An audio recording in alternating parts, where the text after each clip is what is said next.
Bonjour, bonjour mesdames et messieurs, chers amis.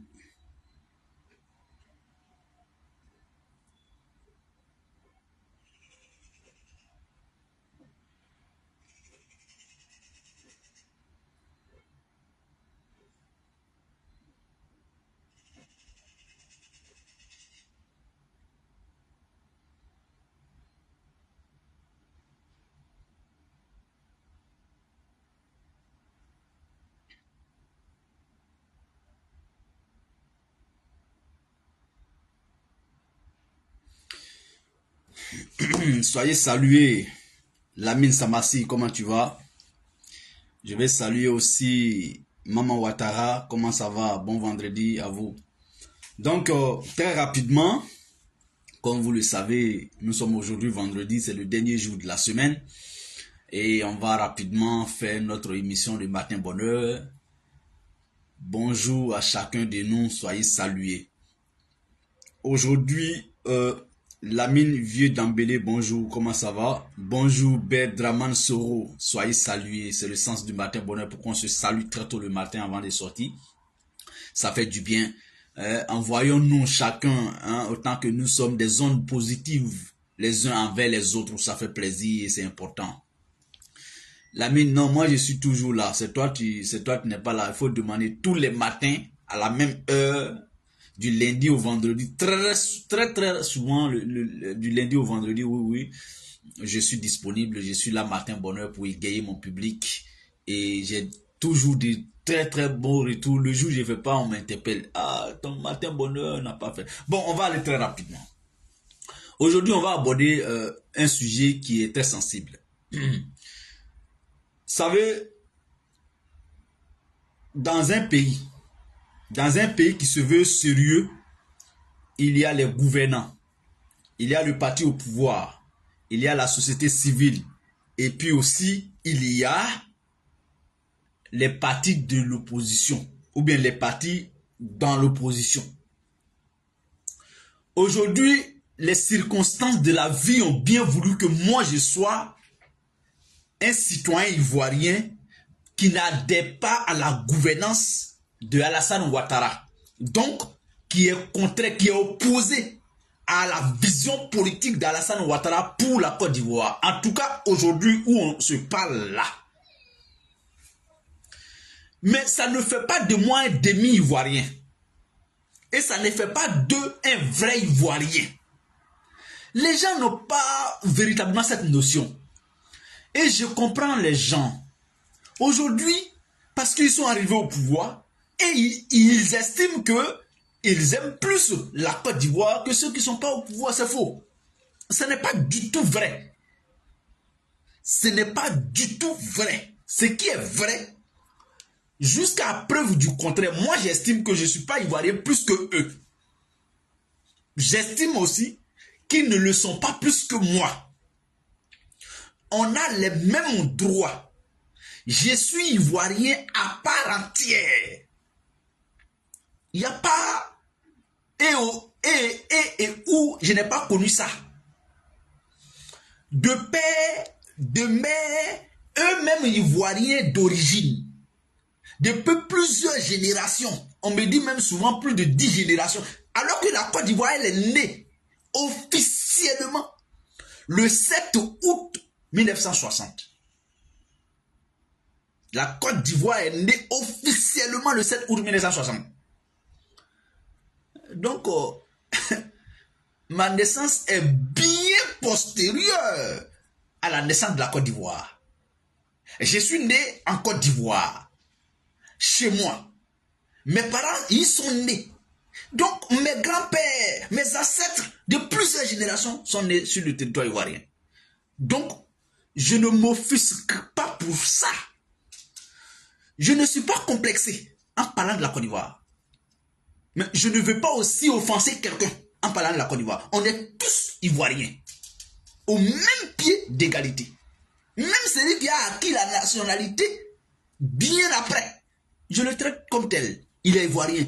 C'est ça, la nationalité, qui est très différente de l'origine.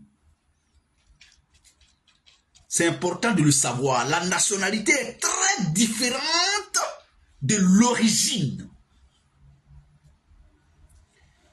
Pourquoi je fais d'abord ce petit rappel? Vous savez que depuis plusieurs années maintenant,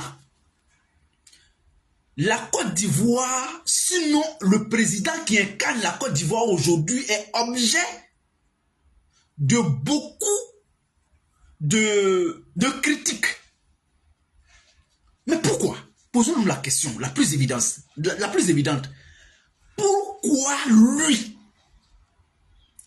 Pourquoi lui toujours est accusé par tous les autres pays environnants? Mais pourquoi?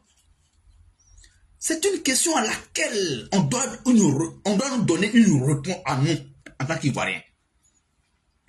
Le Mali a accusé la Côte d'Ivoire d'avoir projeté une opération de déstabilisation contre le territoire malien. Le Niger a accusé la Côte d'Ivoire, et la Côte d'Ivoire même, elle a affirmé d'avoir monté, être à l'initiative d'une opération qui devrait partir de la Côte d'Ivoire pour aller déstabiliser le régime actuel au Niger. Le président Ouattara lui-même a affirmé haut et fort qu'il était prêt à engager des soldats ivoiriens dans le compte de la CEDEAO. Un bataillon, au moins 1000 soldats, financés. Même, il avait même dit que même si l'opération prenait jusqu'à 3 mois, il était prêt à financer. Ça veut dire que la cherté de la vie, ce n'est plus son problème. Mais c'est le problème des autres pays qui est son problème. Pourquoi? Et aujourd'hui, comme le dit lui-même, je vais le prendre au mot, jamais 2 sans 3. Alassane l'a dit pendant la CAN. Ah donc, comme il a tenté à déstabiliser le Mali une fois, comme il a tenté de déstabiliser le Niger, ça fait 2 fois. Et comme lui respecte toujours ses principes, jamais 2 sans 3. Aujourd'hui encore, le Burkina Faso, par la voix de celui qui l'incarne aujourd'hui, Ibrahim Traoré, dit, et je cite, des opérations sont prévues à Abidjan, sont en cours à Abidjan, en vue de déstabiliser le Burkina Faso. Je le dis, je cite et je persiste, je le dis haut et fort. Et j'ai des preuves de ce que j'ai dit. Fin de citation. Je le paraphrase. Mesdames et messieurs, dans ce contexte-là, qu'a-t-il dit? Ou que va-t-il dire? Qu'a-t-il fait? Ou que va-t-il faire notre régime actuel, la Côte d'Ivoire, pour nous sortir de cet imbroglio? En fait, on n'a pas accusé Alassane, on a accusé l'État de Côte d'Ivoire. Et puis les militants du RHDP veulent confondre Alassane et la Côte d'Ivoire. Je vais vous faire remarquer une chose. Le capitaine dans son récit est allé loin. Il dit, à un moment donné, le Burkina Faso a servi de base arrière pour déstabiliser certains pays. Et aujourd'hui, on en paye des frais. Ça veut dire quoi? Ce n'est pas sous lui que le Burkina a servi d'une base arrière pour déstabiliser la Côte d'Ivoire. Ce n'est pas sous le capitaine Ibrahim Traoré. Mais aujourd'hui, on dit toujours le Burkina. Le Burkina a servi la base arrière de la rébellion. Le Burkina. Et encore, ça veut dire quoi en réalité? Que le pays est incarné pendant un moment par un homme. Mais ne confondons pas cet homme au pays. Cet homme va passer. Mais tout ce que le pays a pu faire sous lui va toujours rejaillir sur l'image du pays. Sinon, c'est sous Blaise Compaoré qu'on a accusé le Burkina d'avoir servi de base arrière pour déstabiliser la Côte d'Ivoire. Mais Blaise Compaoré est passé. Le Burkina demeure. Et jusqu'à aujourd'hui, et jusqu'à demain, et même après-demain, jusqu'à l'éternité, on dira toujours que le Burkina Faso a fait ceci, a fait cela. C'est pourquoi, quand on accuse la Côte d'Ivoire sous Ouattara, ce n'est pas le militant RHDP qui va venir combattre, qui va venir démontrer par A plus B que Ouattara est sain, qui va venir défendre Ouattara. On n'a pas accusé le RHDP Ne confondez pas votre parti à la Côte d'Ivoire. C'est pourquoi il faut toujours lutter pour éviter un parti État. Un parti unique. Parce que quand on est dans le parti unique, quand c'est un parti État, ça veut dire quoi? Confondre un parti à l'État. Regardez Ouattara aujourd'hui, président de la République, président du RHDP. Et il veut contraindre tout le monde à adhérer à ce parti, mais ça devient un parti État, ça devient le parti unique. On va écouter le capitaine Ibrahim Traoré. Mais c'est très grave cette accusation. Je dis accusation parce que il accuse honnêtement. Il affirme. Il n'a même pas dit on dirait. On va l'écouter et puis on va poser des questions et puis on va continuer le live. Partagez, merci, merci, partagez pour que les... en fait, il y a des gens... C'est pourquoi quand tu es dans des groupes, ils envoient des images insoutenables. Oh là là, c'est pas possible. Moi, quand je vois ça là, j'ai la chair des poules. Oh, c'est pas possible. Vous envoyez des images insoutenables dans les différents groupes. Moi, j'aime pas ça, quoi. Les groupes, on fait des groupes pour parler politique ou bien pour parler famille, mais il y a des gens qui vont envoyer des images insoutenables, horribles, qui n'ont rien à voir avec les comment dire, ce qui... je ne sais même pas. On va écouter très rapidement le capitaine Ibrahim Traoré. Nous avons, dans une interview, parlé du régime ivoirien. Certains Burkinabés sont montés sur leurs chevaux et critiqués. Écoutez. Je le dis, j'insiste et je persiste. Nous n'avons rien contre le peuple ivoirien. Écoutez très bien. Mais nous avons quelque chose avec ceux qui dirigent la Côte d'Ivoire.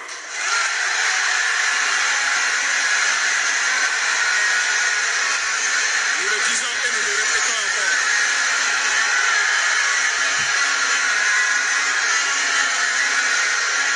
Laissez-moi vous dire quelque chose. Permettez-moi de vous dire quelque chose. Il y a bel et bien à Abidjan un centre des opérations pour déstabiliser notre pays. Personne ne peut le nier et nous vous ferons les preuves dans les jours suivants. Nous vous montrerons des preuves physiques. Vous allez comprendre de quoi nous parlons. Personne ne viendra nous dire qu'au Bénin, il n'y a pas de base française dirigée contre nous. Nous avons les preuves sous la main. Deux bases importantes.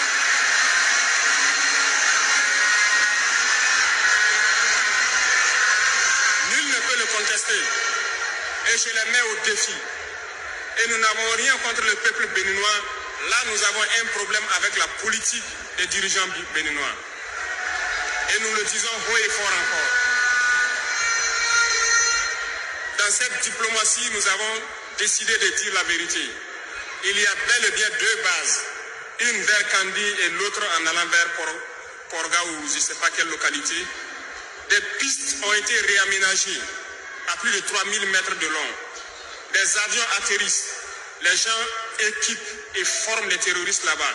Nous avons des enregistrements audio d'agents français au Bénin là-bas qui se jouent les centres des opérations des terroristes.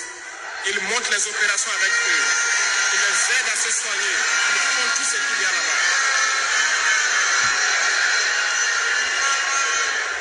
Nous avons tous les détails sur eux. Et vous ne voulez pas qu'on le dise à notre peuple? On va le dire. Si vous ne le voulez pas, s'ils ne le veulent pas, qu'ils arrêtent de se comporter ainsi. Bon, c'est la partie de la Côte d'Ivoire qui nous intéresse le plus. Je vous ai fait écouter. On va rebisser la partie où il parle de l'état de Côte d'Ivoire. C'est ça l'objet du direct aujourd'hui. Nous avons, dans une interview, parlé du régime ivoirien. Certains Burkinabés sont montés sur leurs chevaux et critiqués. Je le dis, j'insiste et je persiste. Nous n'avons rien contre le peuple ivoirien. Ça, c'est important. Mais nous avons quelque chose avec ceux qui dirigent la Côte d'Ivoire.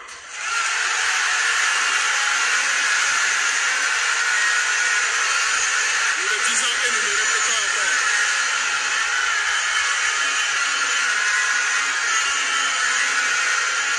Laissez-moi vous dire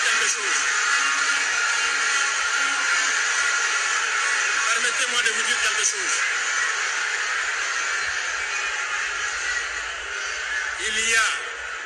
Il y a bel et bien à Abidjan un centre des opérations pour déstabiliser notre pays. Personne ne peut le nier et nous vous ferons les preuves dans les jours suivants. Nous vous montrerons des preuves physiques. Vous allez comprendre de quoi nous parlons. Ok, tout est clair. Tout est clair. Il a parlé sans embâche, sans ambiguïté, sans même diplomatie. Parce qu'il pouvait parler en termes diplomatiques. Entre autres, nous on a les preuves que certains pays sont en train de former des gens pour nous attaquer, pour nous déstabiliser. On a les preuves et tout. Ça c'est diplomatique. Là il n'a pas dit le nom de quelqu'un, il a parlé. Mais il dit, en fait, pourquoi j'insiste sur ça? Parce que c'est lui qui a dit là, il incarne la parole publique au Burkina Faso. Lui qui a dit ça, il incarne la justice au Burkina Faso. Lui qui vient de parler, quand il parle, c'est fini. Il est le seul Burkinabé. Ou bien il est le premier et le dernier Burkinabé qui parle et puis c'est fini. Et puis ça ne fait pas débat. Quand lui dit, on a les preuves. La justice ne dit pas le contraire. Mais c'est très grave. J'ai dit aux Ivoiriens, quand l'affaire des 49 soldats a commencé,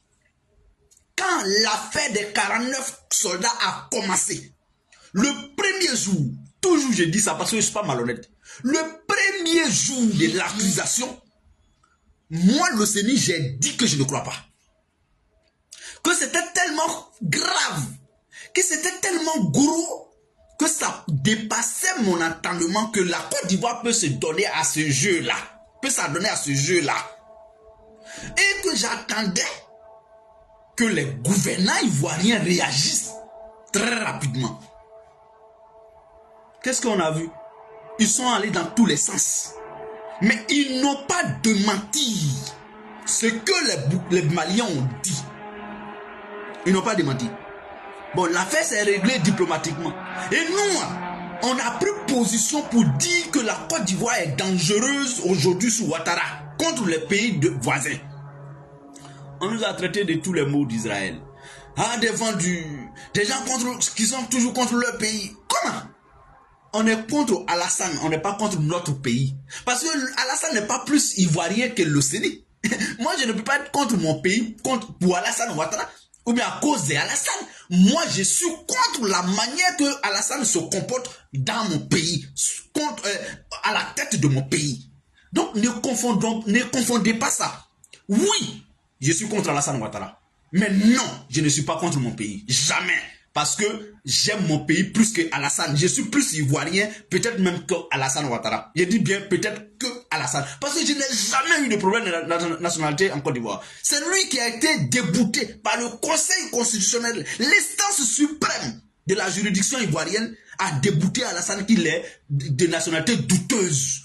Je n'ai jamais étudié avec un papier burkinabé ou un papier étranger. Jamais. Même aujourd'hui à l'étranger, jamais. J'ai toujours étudié avec mes documents ivoiriens authentifiés. Donc, comment? Posons-nous cette question. Comment je peux être contre mon pays parce que Alassane l'incarne aujourd'hui? Bien au contraire, je suis soucieux qu'il quitte à la tête de mon pays en paix, tranquille, pour que je puisse récupérer mon pays que j'ai connu d'antan. Donc, mon combat, c'est protéger mon pays. C'est comme par exemple, quand tu as ton enfant dans la main des otages, tu es contre les otages, tu n'es pas contre ton enfant. Tu fais en sorte que il puisse libérer ton enfant sain et sauf pour que tu puisses le récupérer en bon état. C'est le sens que nous on donne à notre combat. Mais on ne veut pas que Alassane quitte demain. Parce qu'il va quitter demain la Côte d'Ivoire. À la tête de la Côte d'Ivoire. Quelqu'un d'autre va le remplacer. Mais quand la notoriété de la Côte d'Ivoire sera bafouillée tous les jours, même quand Alassane n'y sera plus, on dira toujours que vous les Ivoiriens, vous avez tenté de faire ceci, vous, la Côte d'Ivoire a abrité les gens contre nous, la Côte d'Ivoire a fait ceci. Le nom va toujours rester. Nous, on interpelle aujourd'hui encore les militants désœuvrés du RHDP de savoir raison garder, de ne pas confondre l'amour de notre patrie à l'intérêt d'un individu qui plus un chef d'État, Alassane Ouattara. Non. Alassane va quitter un jour de quelque manière que ce soit. Quand je dis ça, je ne donne pas les détails. Mais les plus intelligents comprendront.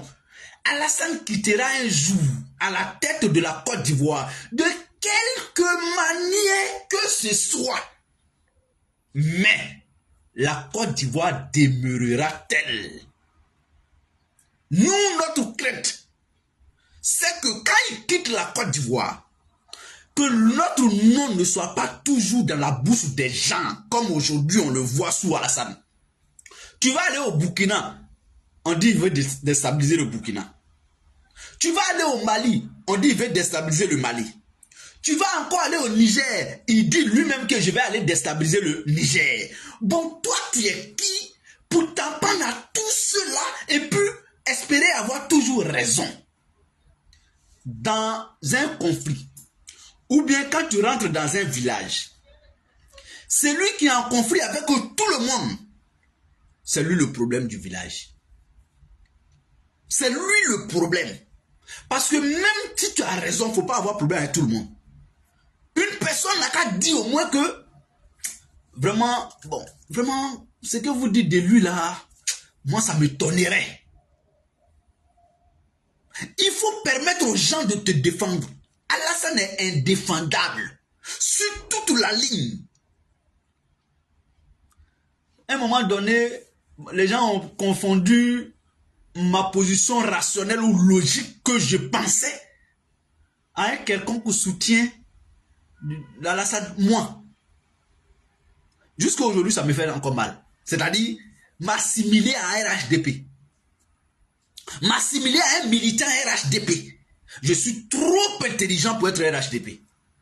Ah, ça là, je le dis avec arrogance, pas avec modestie. Hein. Excusez-moi au matin là, mais modestie, la humilité là, j'ai désactivé. Moi, j'ai dit, je suis trop intelligent pour être militant de RHDP. Je ne suis pas bête au point où je vais envier RHDP. J'ai une seule philosophie. Alassane n'est plus au début de son règne à la tête de la Côte d'Ivoire. Il n'est même pas au milieu de son règne à la tête de la Côte d'Ivoire. Alassane est à la fin ou presque à la fin de son règne à la tête de la Côte d'Ivoire. Mais pourquoi?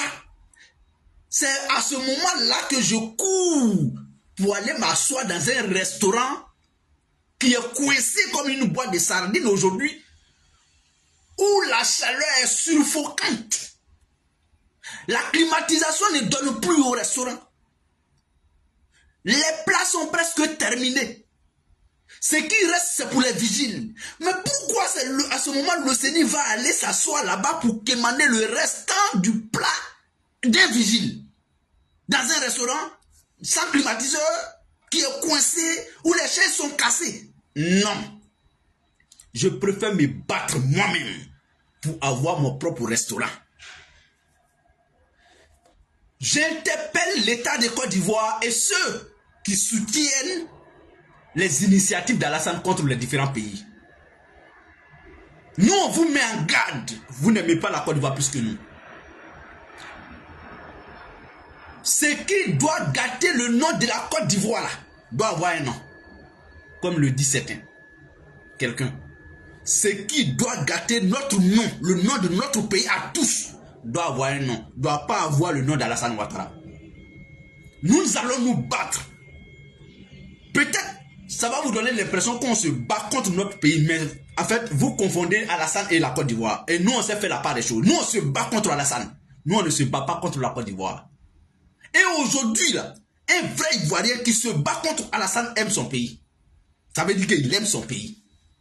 La preuve que j'aime mon pays, c'est mon combat de ne plus jamais voir Alassane à la tête de la Côte d'Ivoire. C'est la preuve de l'amour que j'aime mon pays. En tant que patriote, quand on accuse ton pays de cette façon, tu as le devoir et même l'obligation morale de demander à ceux qui l'incarnent aujourd'hui de vous rendre compte, de se prononcer sur cette question. Parce qu'elle est très grave, cette accusation. Elle doit être... On doit faire ce débat, même à l'Assemblée nationale. Et je demande aux députés, aux représentants du peuple de Côte d'Ivoire, de se prononcer, d'interpeller le ministre de la Défense et le président de la République. Et tous les ministères concernés dans cette affaire, de nous sortir un communiqué, une déclaration relative à cette accusation. Parce qu'elle est très grave. Ils n'ont pas dit que Alassane veut nous déstabiliser. Ils disent que la Côte d'Ivoire, à Abidjan, il y a une base où on monte les opérations dans l'intention de nous déstabiliser. C'est très grave. Mesdames et messieurs, chers amis, voici notre dernier matin bonheur de la semaine. Je vous souhaite à chacun et à chacune une excellente journée, un bon dimanche. Sortons bien, entrons bien. Dieu nous protège. Portez-vous bien, je vous aime tous. Bonjour chez vous. À très bientôt. Au revoir et très bon week-end.